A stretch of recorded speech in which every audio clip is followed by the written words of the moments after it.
आज जो कलेक्ट्रेट में आप लोग धरना पर बैठ रहे हैं, इसका क्या कारण है?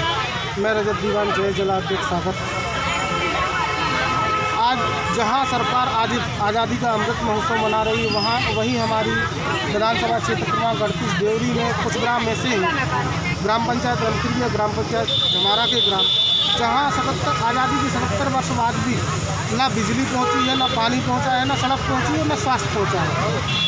सरकारें जानवरों के नाम पर आदिवासियों को विस्थापित कर रही है। ये कहाँ तक उचित? और हम सभी साथी चाह रहे हैं कि आज दिनांक से हमारे यहाँ पे रमखिरिया, झमारा, पुडकेही आदि ग्रामों में सोलर लाइट वहाँ पहुँचे, पानी की व्यवस्था हो। आज महिलाएं 4-4, 5-5 किलोमीटर दूर से पानी भर कर ला रही हैं और मोदी जी कह रहे हैं हर घर घर पानी।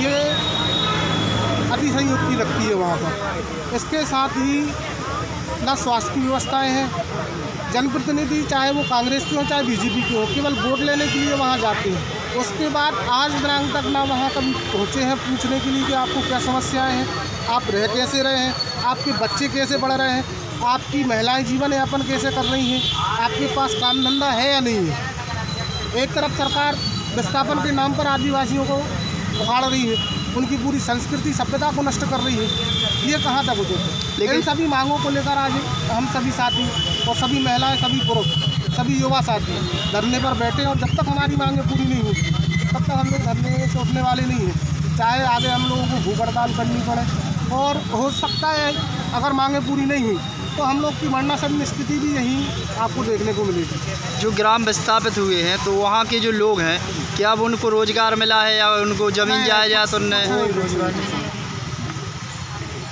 भू अधिनियम भू हस्तांतर अधिनियम के अंतर्गत जो योजनाएं थी कि भाई संबंधित जो विस्थापित व्यक्ति है उसको ज़मीन के बदले ज़मीन, मकान के बदले मकान दिया जाएगा, ऐसा कुछ नहीं है।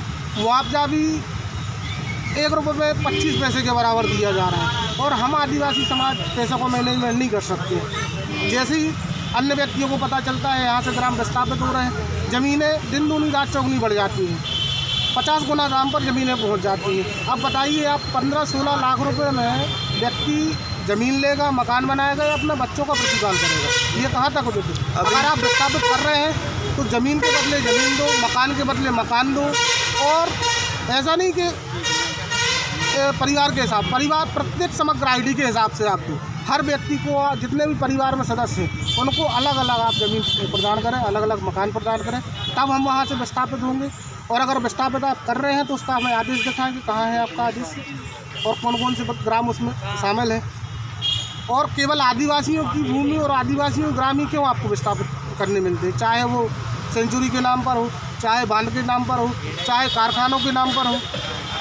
हम तो सरकार को जब जाने कि जब वो कहीं दबंगों की ज़मीन अधिकृत करके बताए, 1 एकड़ ज़मीन अधिकृत करके बता दे, तब हम सरकार को जाने कि हाँ ये अधिग्रहण या देश विकास की बात कर रहे हैं, या किसानों की बात कर रहे हैं, या बालों की बात कर रहे हैं, या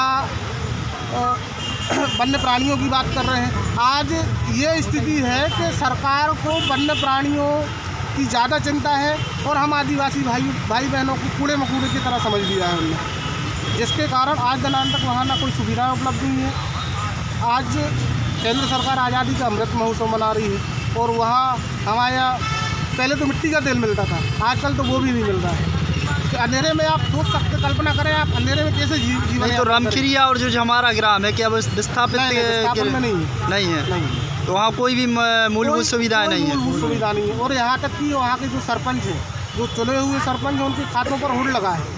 यहाँ तक कि वो एक गिट्टी मुरम तक नहीं डलवा पा रहे हैं पंचायत निधि से। ये कहाँ तक नया काम है सरकार का? एक तो आप चुनाव करवा रहे हैं, या तो आप चुनाव मत करवाओ। लोकतंत्र की हत्या कर रहे हैं आप सीधे। आप जनप्रतिनिधियों को चुनवा रहे हैं, अब जनप्रतिनिधि के ऊपर दबाव है ग्रामीणों का, भाई हमने आपको बनाया, आप हमारी व्यवस्थाएं करके दो। अब वो कहाँ से करके देंगे?